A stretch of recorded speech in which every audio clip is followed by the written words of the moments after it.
Rəbbimiz Quran-ı Kərimdə buyurur ki, فَبِمَا رَحْمَةٍ مِنَ اللّٰهِ لِنْتَ لَهُمْ وَلَوْ كُنْتَ فَضًّا غَلِيظَ الْقَلْبِ لَنْفَضُّوا مِنْ حَوْلِكَ. Əgər sən qəliz qəlbli olsan,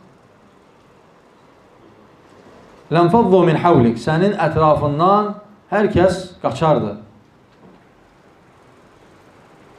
فَعْفُ عَنْهُمْ وَاسْتَغْفِرْ لَهُمْ وَشَاوِرْهُمْ فِي الْأَمْرِ. Allah Subhanahu wa Ta'ala Peyğəmbərimiz sallallahu aleyhi və səlləm buyurur ki, فَعْفُ عَنْهُمْ وَاسْتَغْفِرْ لَهُمْ, onları əff et, وَاسْتَغْفِرْ لَهُمْ, onları bağışla, وَشَاوِرْهُمْ فِي الْأَمْرِ, və işlərində onlarla məsləhətləş, müamiləndə və işlərində onlarla məsləhət et. Və Peyğəmbərimiz sallallahu aleyhi və səlləm bildiyimiz kimi, möhtərəm qardaşlar, ticarət edərdi və həmçinin qeyri-müsəlmanlarla belə ticarət edərdi. Yahudilərlə, Nəsranilərlə ticarəti olub. Bildiyimiz kimi, Peyğəmbərimiz sallallahu aleyhi və səlləm Mədinədə yaşadığı dövrdə qonşularında Yahudilər var idi. Ancaq sonra Peyğəmbərimiz sallallahu aleyhi və səlləm ölümündən öncə xristiyanları və Yahudiləri Mədinəyə girməsini qadağan edir. Və bildiyimiz kimi bu günə qədər ora heç bir qeyri-müsəlmanın girməsi qiyamətə qədər qadağan olunub. Mədinə və Məkkə şəhərinə. Yəni, yer üzündə olan iki şəhərdir ki, bu şəhərlərə müsəlmanlardan qeyri heç kim girə bilməz. Bu da Allahın lütfü və mərhəməti və hikmətidir. Və Peyğəmbərimiz sallallahu aleyhi və səlləmin dövründə isə onlar yaşayırdılar Mədinədə. Və Peyğəmbərimiz sallallahu aleyhi və səlləm onların dinləri fərqli olsa belə yenə də onlarla gözəl müamilə edərdi. Onlarla gözəl davranardı.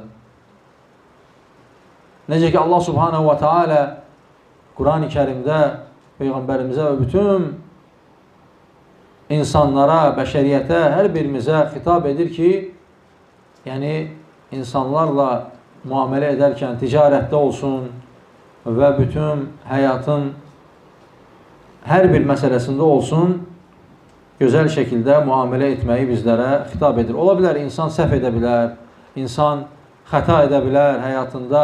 Hər birimiz bəşərik. Hər bir insan həyatında müəyyən xətalar edir. Və necə ki Peyğəmbərimiz sallallahu aleyhi və səlləm buyurur ki, Kullu bəni Ədəmə xatta və xayrul xattainə təvvabun. Sizin hər biriniz Kullu bəni Ədəmə xatta, hər bir Adəm övladı xəta edir. Və sadəcə ən əsas olan nədir, möhtərəm qardaşlar? Və xayrul xattainə təvvabun. Və xəta edənlərin ən üstünləri, ən xeyirliləri tövbə edənlərdir. Həmən səhvini başa düşərək tövbə edənlərdir. Ola bilər insanlara qarşı, hər şeydən öncə Rəblərinə qarşı. Bəzən insan ola bilər özündə olmur, əsəbləşir və çətin duruma düşür və o zaman Allah Subhanahu wa Ta'ala'dan Allah Subhanahu wa Ta'ala'ya tövbə edir və sonra da insanlarla olan müameləsini gözəlləşdirir və daimi şəkildə insanlarla kin saxlayaraq onlarla həyatı boyu yəni küslü qalmaq, kin saxlamaq möminə yaraşmır.